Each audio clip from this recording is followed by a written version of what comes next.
Hello everyone, welcome to नव classes. I am Navdeep Kaur. आज 3 जून shift 1 का एनालिसिस में कर रही हूँ एंड बहुत सारे टॉपिक्स जो हैं यहाँ पे आज न्यू भी आए एग्जाम में। सो उसके बारे में समझते हैं विद एक्सप्लेनेशन। सो नव क्लासेस पे अगर आप न्यू हैं देन प्लीज सब्सक्राइब कर लीजिएगा और बेल आइकन भी दबा दीजिएगा। एंड आज देखते हैं। डीआई ठीक था, बच्चे बताए थे। रेशियोज में से गिवन था बॉयज एंड गर्ल्स का टोटल और उनका रेशियोज गिवन था, उसमें से गर्ल्स का कितना है बॉयज का कितना है, इस तरीके से निकालना था। ठीक है, और मतलब कि लेंदी था कैलकुलेशन वाइज और वैसे सॉल्व हो गया था, इजीली हो गया था। जेपीजी की फुल फॉर्म आप बताइएगा कमेंट में, आपको क्या लगता है क्या फुल फॉर्म है। फिर रेस्टोरेंट में अगर हम पेमेंट करते हैं चिप से या पिन से तो उसका क्या प्रोसीजर होता है, उसका सीक्वेंस पूछा था। देन क्रिया योगा क्या होता है, ये अभी हम आगे डिस्कस करने वाले हैं। ऑइडिपस इलेक्ट्रा, फादर से ज्यादा प्यार होता है या मदर से ज्यादा प्यार होता है, इस तरीके का क्वेश्चन था। ये मैं पूरा डिटेल में आगे डिस्कस करूंगी। देन आईसीटी का जो ये नया टॉपिक आपको देखने को मिला, नया question, star mesh ring topology का मैच द फॉलोइंग से था कि जैसे सेंटर से कौन सा कनेक्ट होता है तो वो गया स्टार, है ना। सो मैश होता है कोई भी कहीं से भी कनेक्ट हो जाता है। रिंग जो होता है वो ऐसा एक नोड दूसरे नोड के साथ फिर लास्ट वाला फर्स्ट वाले के साथ कनेक्ट हो जाता है एंड में, वो वाला होता है। और जो बस होता है वो इस तरीके से होता है। ठीक है, बस टोपोलॉजी ऐसे। चलिए नेक्स्ट एक नंबर, एक प्रॉपर मैथ्स का क्वेश्चन था, ये हम डिस्कस करेंगे। अच्छा खासा डिटेल्ड क्वेश्चन था ये। नेक्स्ट इज कि ये मैंने क्लास में आपको पीपल एनवायरनमेंट में कराया हुआ है कार्बन के कंटेंट के बारे में कि कौन सा वाला ज्यादा हीट कंटेंट या कार्बन कंटेंट होता है किसमें, जैसे कि लिग्नाइट, बिटुमिनस, पीट, सब बिटुमिनस एंड एंथ्रेसाइट, इन सब का सीक्वेंस।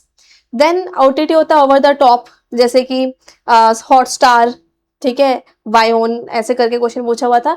जितने भी आपका नेटफ्लिक्स है, ठीक है, अमेजोन प्राइम है, तो ये सब क्या है आपके, ये आपके ओटीटी प्लेटफॉर्म्स हैं। ठीक है, तो इनके ऊपर मैचिंग का क्वेश्चन था कि कौन सा इसमें से न्यूज एजेंसी है, कौन सा एडवर्टाइजमेंट एजेंसी है, ऐसा कुछ करके था। फिर मैस्लो नीड हायरार्की आप सबको आता ही है, तो उससे क्वेश्चन आया हुआ था, that was also easy. Next एक क्वेश्चन आपका पीपल एनवायरनमेंट में एक नया सा मिला, दैट इज फ्लेयर गैस के बारे में।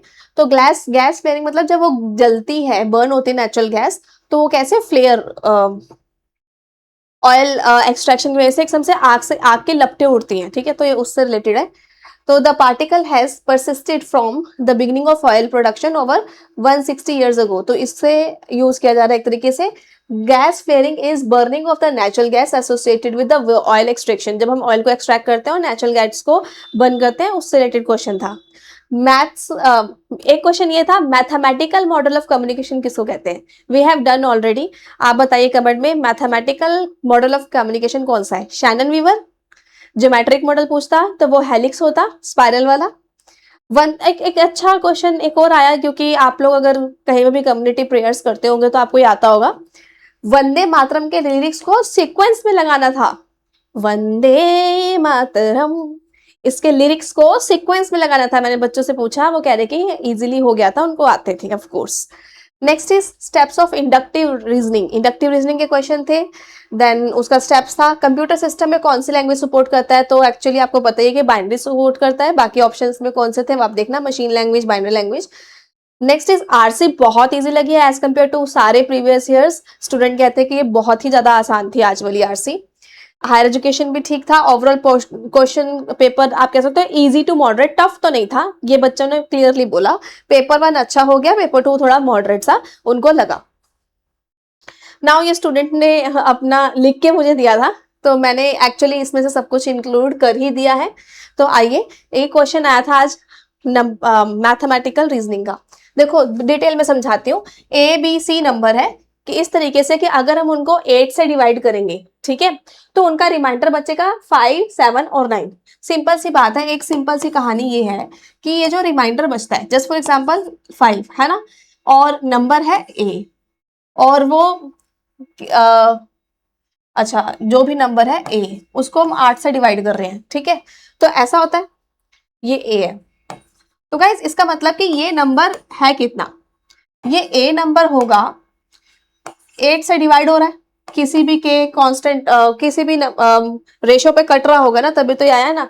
जो जिस भी रेशो पे वो कट हो रहा है वो उसको हमने के मान लिया, ठीक है, ऐसा। सो आप कुछ भी मान सकते हो, PQR, K1, K2, K3, KMN, जो मर्जी मानो, ये आपकी मर्जी होती है इसके अंदर कि किसी ना किसी नंबर से तो कट हो रहा होगा ना, किसी ना किसी नंबर पे यहाँ पर क्वेश्चन तो आ ही रहा होगा ना।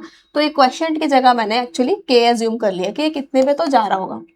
तो ये 8 इंटू K तो पूरा पूरा जा रहा होगा, लेकिन उसके बाद इसके अंदर 5 रिमाइंडर बच रहा होगा। ठीक है, तो ऐसा हो गया। अब क्या हुआ, ये एक ही डेफिनेशन हो गई।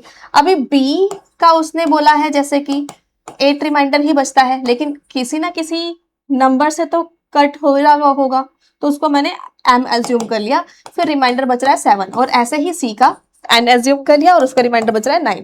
क्वेश्चन में ही गिवन है, ये रहा। ठीक है, सो अब क्या हुआ, वो कह रहा है कि रिस्पेक्टिवली व्हेन 2a 3b और 4c इज डिवाइडेड बाय 4।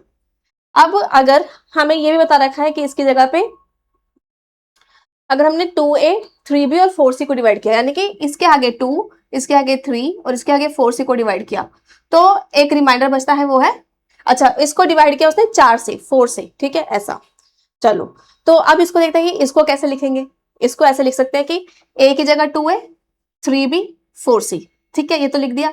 अब वो कह रहा है कि 4 से डिवाइड किया, तो गाइस इनको अगर हम 8 से डिवाइड करे थे, तो अब इसको 4 से डिवाइड करना है, तो इसका मतलब 8 को 4 से, अच्छा एक मिनट, इस पूरे को 4 से ही डिवाइड करना है, रुको अभी लास्ट में कर लेंगे। लेकिन ए का तो 2 हो गया ना, जब मैं इसके साथ 2 मल्टीप्लाई कर रही हूँ, तो मुझे इस पूरे के साथ 2 मल्टीप्लाई करनी होगी, इस पूरे के साथ 3 मल्टीप्लाई करनी होगी, इस पूरे के साथ 4 मल्टीप्लाई करनी होगी। ठीक है, इसलिए ये 16 हो गया, 24 हो गया और 32 हो गया, अंदर फिर 10, 7 3 21, 9 4 36। ठीक है, तो ये इक्वेशन आ गई आपकी। अब वो ये कह रहा है कि सम करते हैं जरा, क्योंकि उसने क्वेश्चन में लिखा हुआ है प्लस प्लस प्लस। ठीक है, तो अब इन सबको प्लस करते हैं। प्लस करके इस साइड पे क्या आंसर आ रहा है आपका, 2a plus 3b plus 4c। अब इस साइड पे क्या हो रहा, के एम एन को एक जगह ले लो, 16 24 32, और ये वाले एक जगह ले लो, 10 plus 21 plus 36 is equal to 67। ठीक है, तो ये अलग ले लिया मैंने और 67 यहाँ पर ले लिया। ये सब बराबर है 2a 3b और 4c की जितना। अब क्वेश्चन ने एक चीज बोली थी, इज डिवाइडेड बाय 4, कि ये 4 से डिवाइड हो रहा है। ठीक है, तो ये इक्वल टू कितने के आएगा। अब गाइस इसका मतलब ये है कि 4 से अगर ये पूरा डिवाइड हो रहा है, तो उसके बाद 67 ना क्या बच रहा है, रिमाइंडर एक तरीके से। ठीक है, ये सारा रिमाइंडर का पोर्शन आपको याद होगा, ये पूरा पूरा डिवाइड हो रहा है, इसका मतलब ये वाला हिस्सा पूरा 4 से जब डिवाइड होता है, तो क्या डिवाइड फुल हो रहा है, तो उसमें कोई रिमाइंडर बचता है, नहीं बचता, 0 होता है। तो इस पोर्शन के मतलब कि सभी के सभी अगर 4 से डिविजिबल है, तो इसका तो रिमाइंडर बचेगा नहीं। तो अब अपने को जो सॉल्व करना है वो सिर्फ 67 वाला हिस्सा करना है। ठीक है, तो 67 को अगर हम 4 से डिवाइड करते हैं तो 16 पे जाता है, लेकिन 3 रिमाइंडर बचता है, तो जो आंसर आपका आएगा वो आएगा 3, मतलब final remainder at the end जो बचेगा वो रिमाइंडर बचेगा। तो आंसर इज 3, क्योंकि पूरा हिस्सा ये वाला 4 से डिवाइड हो गया, बचे सारे रिमाइंडर, रिमाइंडर को फिर से 4 से डिवाइड किया, फिर से रिमाइंडर बचेगा, तो एट द एंड जो आपका नंबर बचेगा वो होगा 3। I hope this is clear. चलिए, सो इस तरीके से इस क्वेश्चन लिया जा रहा है। इसको आप K1 K2 K3 करके भी कर लेते तो सेम तरीके से आंसर आ जाता। देखो ना 64 आता है, 64 के बाद 3 बचता है 4 के टेबल में, तो 3 is the remainder. So guys एक जो क्वेश्चन था वो ओडिपस कॉम्प्लेक्स इलेक्ट्रा कॉम्प्लेक्स वाला, उसके बारे में डिस्कस करते हैं। तो ओडिपस कॉम्प्लेक्स होता है ना बॉयज में होता है, और इलेक्ट्रा वाला गर्ल्स में होता है। और ये ना साइमन फ्रूड ने दिया था, जिन्होंने इदिगो सुबोरी को दिया उन्होंने। वो कहते हैं कि जब बच्चा बॉय मम्मी से ज्यादा लगाव रखता है, बॉय ऑपोजिट रिएक्शन होता है। ठीक है, तो फिर उसको ओडिपस कॉम्प्लेक्स बोलते हैं, और उसका फादर से इतना लगाव नहीं होता है।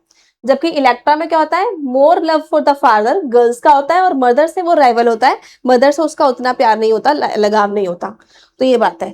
ठीक है, उल्टा होता है simple, more love with mother and less with the father, boys के केस में होता है, ऐसा बॉयज में देखा जाता है।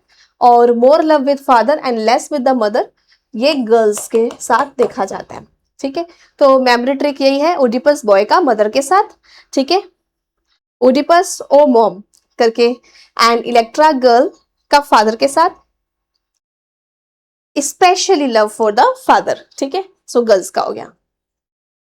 चलिए अब हम क्वेश्चन करके देखते हैं, आप मुझे चैट में आंसर देंगे।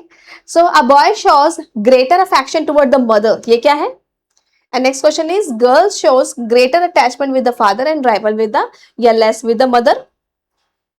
Okay, so your answer is Oedipus for the first one and second के लिए इलेक्ट्रा। ठीक है, चलो एक नेक्स्ट क्वेश्चन था आपका क्रिया योगा। क्रिया योगा एक ancient and breath based meditation technique है that aim to accelerate spiritual growth and quiet mind, कि आपके स्पिरिचुअलिटी को इंक्रीज करने के लिए है, बाय एक्टिवली कंट्रोलिंग प्राण यानी कि लाइफ फोर्स, अपने लाइफ फोर्स को एक्टिवेटली कंट्रोल करके, circulating it up and down the spine. ठीक है, सो अपने जो स्पाइनल कोड होता है, practitioners draw energy away from sensory organs, so ये एनर्जी जो है वो सेंसरी ऑर्गन से अवे करते हैं एंड अपने नर्वस सिस्टम को शांत करते हैं, उसको एक्टिवनेस से दूर करके शांत करते हैं।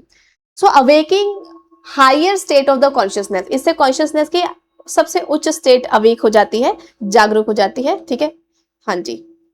सो mechanics of practice energy circulate करता है, मैग्नेटिक पोलरी मतलब practitioners magnetic field between base of the spine and the brain के बीच में कनेक्ट कर पाते हैं। एंड साइग्निफिकेंट फोकस इसका यही है कि internal technology design to recharge the brain and spinal centres.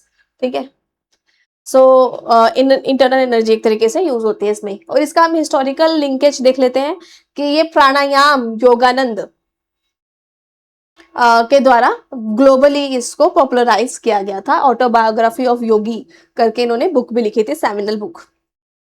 Deep inner peace and tranquility मतलब शांति, peace, relief from the fear, डर और एंजाइटी से दूर, एक्सपेंशन ऑफ अवेयरनेस, अपनी अवेयरनेस जागरूक हो जाती है, joyful communion with divine, divine के साथ आप लिंक हो जाते हैं। ठीक है, चलो इसके अलावा हम थोड़ा सा और एक बार रिवाइज कर लेते हैं। Id ego super ego given by the Freud, psycho sexual stages है ये, क्लासिकल कंडीशनिंग इवान पैवलोव ने दिया है, ऑपरेंट पीएफ स्किनर ने, trial and error learning Edward Thorndike ने दिया, इनसाइट लर्निंग वॉल्फगैंग कॉलर ने, and hierarchy of needs Abraham Maslow ने दिया था।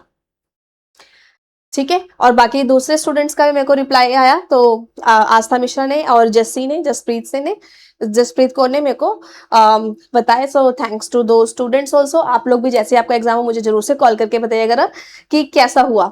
ठीक है, कैसे कैसे क्वेश्चन आए थे। तो एग्जाम अच्छा हुआ, डीआई थोड़ा लॉन्ग था, रेशो परसेंटेज से निकालना था, वंदे मातरम को सीक्वेंस में लगाना था, इंटरनेट फेसबुक टेलीग्राफ टेलीविजन इन सबको हाईएस्ट टू लोएस्ट में लगाना था, सस्टेनेबल डेवलपमेंट गोल्स को असेंडिंग ऑर्डर में लगाना था। ठीक है, चलो एक क्वेश्चन हम ये देख लेते हैं कि अगर क्वेश्चन ये पूछा था कि अरेंज करो क्रोनोलॉजिकल ऑर्डर में इसको, तो इसका आंसर क्या हो सकता है? टेलीग्राफ 1830 से 1840 के बीच में आया, फिर टेलीविजन आया, फिर इंटरनेट एंड फेसबुक। और ऐसे क्वेश्चन इससे पहले भी एग्जाम में आ चुके हैं। ठीक है, अगर ईयर वाइज पूछ रहा है तो ये हो गया छोटे से बड़ा या बड़े से छोटा है, जैसे आपने पूछा होगा असेंडिंग डिसेंडिंग वैसे आ गया होगा। So finally we have done the analysis. मैंने कल पूरा रिवीजन कराया था अपने एग्जाम एनालिसिस के बेसिस पे, न्यू टॉपिक्स भी करवाए थे, तो रात को 9 PM वाली क्लास में वो देख लीजिएगा। अब क्योंकि रिवीजन चल रहा है, कल कॉमर्स वाले बच्चों का पेपर है, तो आज रात को 9 बजे कॉमर्स वाले स्टूडेंट्स की पूरी डिटेल रिविजन अपन करने वाले हैं। ठीक है, इससे पहले हम यूट्यूब पे भी मिलेंगे शिफ्ट 2 का एनालिसिस करने के लिए, और रात को 9 PM 9 क्लासेस ऐप के अंदर। ठीक है, तो इस 9 PM वाले कोर्स को ज्वाइन कर लीजिएगा। मेरा नया detailed course from the basic start होने वाला है 10th जुलाई 9 क्लासेस ऐप में। ठीक है जी, सो उसमें सारे कंसेप्ट लाइव रिकॉर्डिंग सारा कुछ मिलेगा आपको, डिटेल बेसिक से स्टार्ट करूंगी जिससे आपका ईच एंड एवरी कंसेप्ट समझ में आ जाए। पेपर 1 ओनली का योद्धा बैच है, पेपर 1 पेपर 2 कॉमर्स का मैनेजमेंट का, कॉमर्स का चैलेंजर एंड मैनेजमेंट का ईगल बैच।